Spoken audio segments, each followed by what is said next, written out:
يا ويلكم. بما انك فتحت الفيديو ده فده معناه انك مزنوق زنقة الكلاب زيي، واحب اقولك ان انا اكتر حد خبير في الزنقة دي، فهكون الى حد ما افضل حد ينصحك. هو الانسان كده مش بيجي غير بالزنقة، فخلينا ننقذ ما يمكن انقاذه. اهم حاجتين محتاجينهم في الفترة دي هما الوقت ودماغك، تركيزك. يعني الوقت من غير التركيز يعتبر ملهوش اي لازمة خالص. طب هنجيب وقت منين؟ علشان نزود الوقت وعشان نوفر وقت محتاجين نقلل ساعات النوم. ده عبث، مفيش الكلام ده. اول حاجة محتاجين اننا ننام كويس عشان نركز اصلا. ايه ده؟ هننام وفي امتحانات؟ اكيد بنهزر. لا، لو مش نايم كويس لو عملت ايه مستحيل تركز. والحاجة اللي ممكن تذاكرها في نص ساعة لو مركز ممكن تاخد منك 5 ساعات او اليوم كله لو مش مركز. والله مش ببالغ. اهتم بالنوم كويس. انا لو عندي ايه وعاوزة انام فعلا بنام، مش بهرب بالنوم. في فرق. ايام الامتحانات لو مش نايمة كويس والله ما بعرف احل كلمة حتى لو انا مذاكرة كويس جدا. فنام كويس وبعدين بقى اصحى بدري. مش بعرف اذاكر الا بالليل. لا، حاول. دماغك بتضحك عليك والله، مفيش حاجة اسمها بنذاكر بالليل. احسن وقت اي حد ممكن يذاكر فيه هو الصبح بدري. بركة وهدوء وراحة وتركيز، وده اكتر وقت هتحصل فيه معلومات بجد. ولو عاوزين تعرفوا في العموم ازاي تظبطوا نومكم وتصحوا بدري قولولي في الكومنتات. في ناس بتيجي وقت الامتحانات وتهمل الاكل زي ما بتهمل النوم، ضمن منها انها كده يعني ايه بتوفر وقت. يبقى لازم نهتم بالاكل كويس لان سوء التغذيه بيقلل من التركيز. بديهيات. لو بتحب بقى القهوه او الشاي او اي حاجه اشربهم يساعدوك تفوق، ولكن قبل النوم ب6 ساعات تكون موقف عشان تعرف تنام في ميعادك. حاول بقى تخلق لنفسك الظروف المناسبة، يعني بيئة هادية وتكون مجهز كل حاجة قبل ما تبدأ مذاكرة. الحاجات اللي هتحتاجها، الورق، الداتا، كل اللي هتحتاجه قبل ما تبدأ المذاكرة تكون مجهزه. حدد وقت للمذاكرة، ما تسيبهاش عايمة كده، وحاول تستخدم برومودورو تكنيك. ولكن في وقت الراحة حاول انك ما تمسكش الموبايل. وده يجيبنا لنقطة مهمة جدا. ابعد اي مشتتات، الموبايل، اللابتوب، التلفزيون. لو في قلم مشتتك ابعده. اي حاجة بتشتتك وبتاخد تركيزك ابعدها. وما تقولش اصل انا بذاكر من عليه. يا عم اطبح. نيجي لنقطة مهمة جدا. لو بيجيلك أفكار مشاريع جهنمية وهتحقق لك يعني أحلامك كلها، معلش حلوة جدا وهتضيع ومش عارف ايه، معلش امسك ورقة وقلم واكتب كل الأفكار اللي عندك واركنها على جنب كأنها مش موجودة.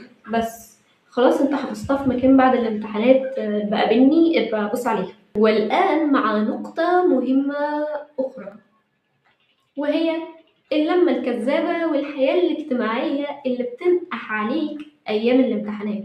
إيه الكلمة دي؟ المهم معلش اركن اجتماعياتك على جنب دلوقتي. في الواقع والمواقع أهم حاجة صلي وادعي كتير واستغفر على قد ما تقدر. والله بتفرق كتير.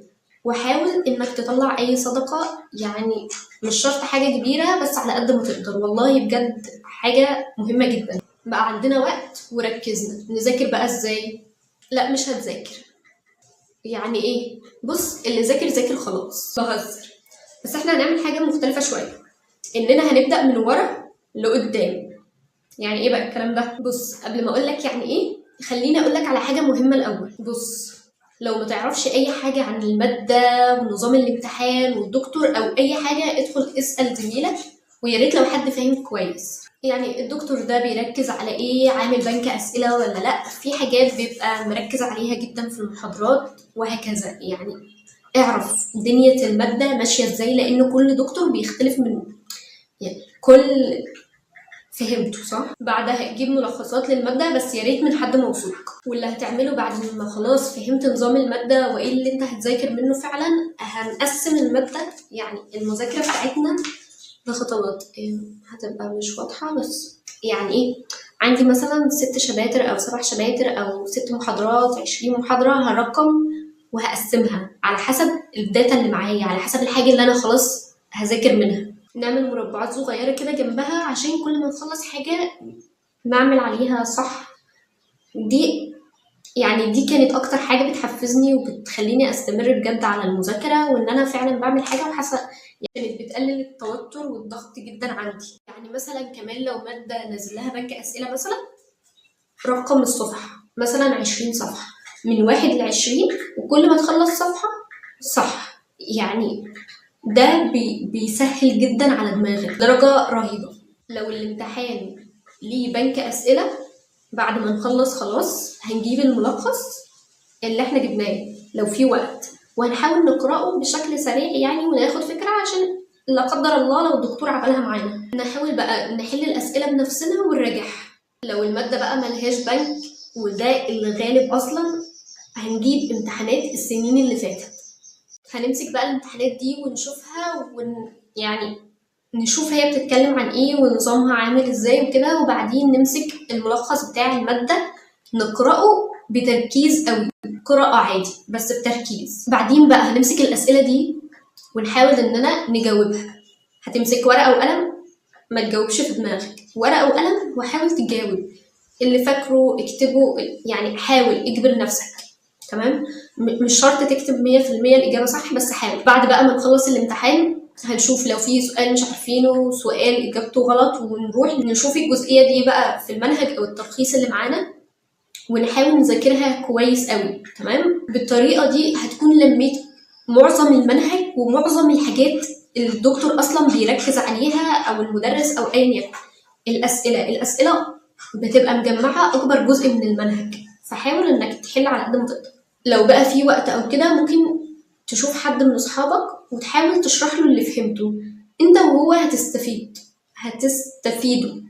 أوكي، لو عندك بقى مادة سهلة ليها مثلا بنك أسئلة أو الدكتور محددة الأجزاء اللي هتيجي، أو سهلة عموما يعني بتتم في ساعتين فعلا، حاول. وعندك مادة تانية صعبة، هنعمل إيه بقى؟